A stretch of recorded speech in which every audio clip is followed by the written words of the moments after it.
It was a gun. I'm not voting. If we want to build our nation. The problem with the Somalians. Just want to experience something else than a black man. Move on, move Can't be forward. like a horse with blinkers on. Honestly say, I was about to have Corrupt sex and then I pulled crap, up. but it's nice.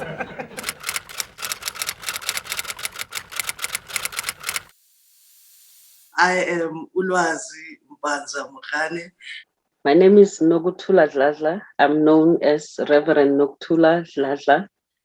The Global Interfaith Network Ambassador. I'm Gabriel Maboye. I'm currently serving as the country director for Professor Lumumba's SA chapter foundation in South Africa. And I'm also an activist also involved in school governance. I'm Mwemedi Prelude Mohani, a mother of two. By profession, I'm a product evaluator, which means that I evaluate hair products, skincare products. My name is Ngema. I'm a parent. We have 3 kids. I'm sitting with my husband here. Hi, my name is Sapelo Ngema. I'm self-employed. We have 3 kids with my wife here.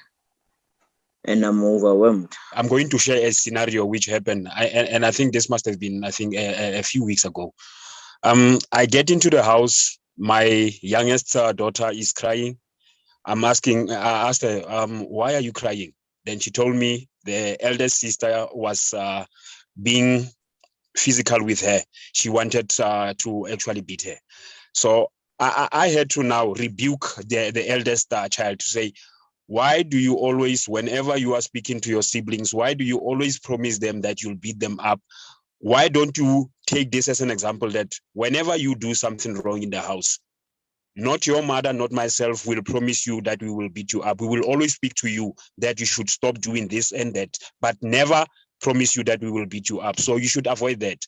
But now she's quite a rebellious child.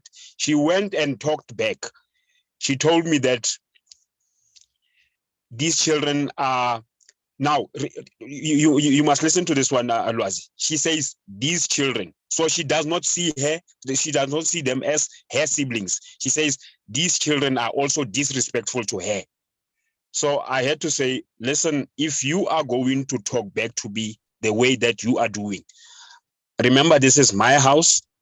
Things are done in my way. We are doing, it's my rules. If you can't follow my rules, the highway. So it got to a point whereby I said, take your things and leave my house at this very moment. With us, it was when we were looking for a school for him. We took him to the school. Then in that school, they said, before we can take children in, we have to do the drug test. Then he was so proud to say, no, I'll take the drug test. He did take the drug test, only to find out it's positive. My son is using drugs without us knowing about it. He's very rude with us.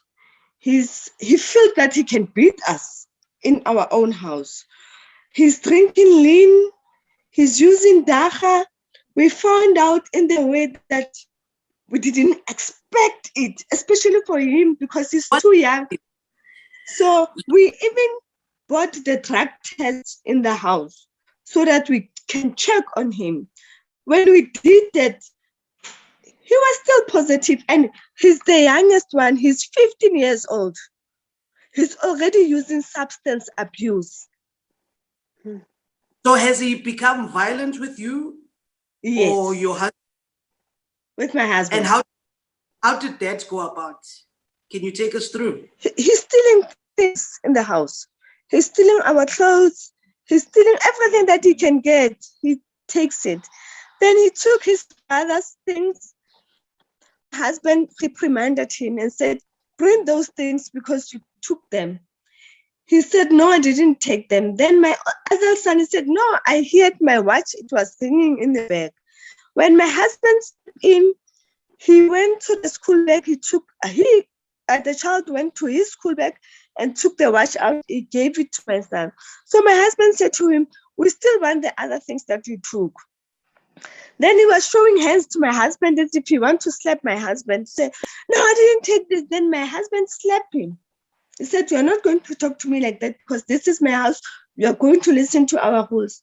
Then he went out with his father because my husband is a stepfather. They went to the police to open a case for my husband. One instance that I can share. One time he comes back home, he said he feels that he was ready. I think he was 11 or 12. He feels that he was ready to have sex. And, they were talking in school with other boys, and they said now sleeping with the girl is nice, and, those kinds of things. I remember I spent 2 days, it felt like I was numb because I guess I never thought that, I will be having these kinds of conversations with my son and everything. He feels that the condom is fitting him proper, and, he knows that he'll have a safer sex, those kinds of things. I used to stay with my dad, and at that time, my dad was really, really like a bad influence on my son. We had a family meeting, police were called on us and all of that. I don't want to go into the story, but I just want to get to the point where I saw my son in a state that I've never seen before, After all of that mess that happened with the meeting and the police, me and my wife, we're sitting in the lounge, having a drink. Then my son just storms out of the bedroom and he started like swearing at me. He's like, "Yeah, you doing this again. Yeah, you putting me through this, you choosing your relationship over me." And from nowhere, I just had a slap like on the face, And at that time, I'm shocked. I don't know how my wife is going to behave. I don't know if there's going to be a fight. And it was shocking. I honestly didn't know how to react or respond. I just got numb. Like that was the worst disrespect I've ever seen. As a stepmom, you often become a villain. There is an element or a drive that is fed through kids that, probably you're not going to be liked, or you don't like the kids because you are not their biological parents. And that brings a level of build up into this disgusting behavior. And the saddest thing is you don't even get a platform to talk about it or even share it. And sometimes as partners, it's one of the most uncomfortable discussions to even have, because I understand the emotions and there's confusions as to whether, as a parent, you don't know what to do anymore. But it doesn't help because it becomes a norm. It becomes a fashion where they just don't listen. Lwazi, what I believe in is that children see things from us, and it depends on how we carry ourselves in front of them. And whatever that we do in front of them, it somehow becomes a learning curve for them. But for me, especially, I wouldn't say really I'm overwhelmed. Yes, it is a challenge seeing a child that's a bit disrespectful when talking to elders. But I'm working on it. I'm forever trying to put her on the straight and narrow. For me, the fact that I wasn't even ready to be a parent, that's where it started. From being pregnant, you start adjusting and knowing that now I need to change things. I need to be a mother, all of a sudden you just mother instantly. Having to raise this child on your own by yourself, yes, getting guidance from here and there, but having to learn how to nurture this child. If you're doing it wrong or right, you don't know. When kids listen to other kids and then they come back home and do the things that you like, you've never, you like, this is not what, we do here at home. And he'll be talking back, he'll be, like sometimes demanding things to, that this is what they deserve and they want and all that. And it was difficult for me because now as a single mom, now I felt it was like, that age around 9, 10, when he would be coming back from school and have all these things and attitude and swearing and all that.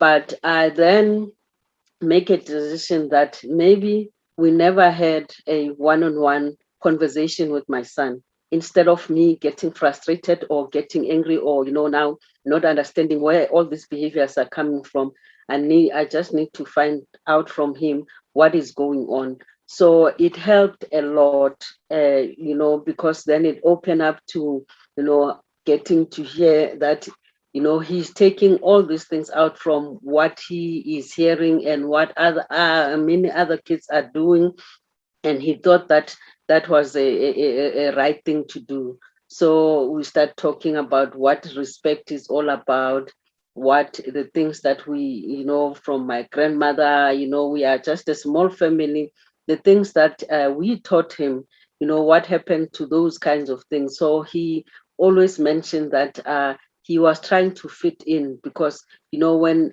the rest of the kids that he find himself being friends with, or at school they are doing these kinds of things, so he thought that was the right and that was the correct way. So for me that helped a lot, because even from that time until up to now, I open up a time to say we can be able to talk and be able to be honest with one another. As they grow now, different stages are overwhelming because they also change. And in my case, they change, but now the parenting style doesn't change. How you want them to be, it doesn't happen. That's really overwhelming because you can't really control these beings. They've got their mind of their own and they do things the way they think is right. You also do things the way you think it's right. And whether it's wrong or right, you never know. You actually never know. And it's just overwhelming. It's a lot that you deal with. It's guidance, it's teaching, it's feeding, it's clothing, it's a lot of things that are overwhelming. These are not so big of issues, but if we try and find ways to talk to our children differently, I can assure you, we will get to a point whereby our children will get to understand us better, and we will get to understand them better as well. Our dream is to see everything back to normal. The way we raise our kids, they must be here with us. We must tell them the good things. We want to see best things happen to them. That's our dream. To fulfill our future plan with them. My dream is to just have that platform where every parent has a say, where we could all learn and get guidance. My dream is that for my children to be able to differentiate between things that really matter and things that are going to make a positive impact in their lives. My dream is for us as parents to never stop having uncomfortable conversations where it benefits kids. We need to be able to communicate, and most importantly and lastly, do not make kids comfortable in disrespecting you as a parent. Oh, I wish that these platforms can, like this is just, the time is now, an hour having to have these conversations. I think this is very important. Yazi, you should ever sit and talk with people, or else take a walk and create a straight talk. Talk what is nice, it will make you feel stronger. Listen what is right and say what is wrong. You should ever sit and talk with people, or else take a walk and create a straight talk. Talk what is nice, it will make you feel stronger. Listen what is right and say what is wrong.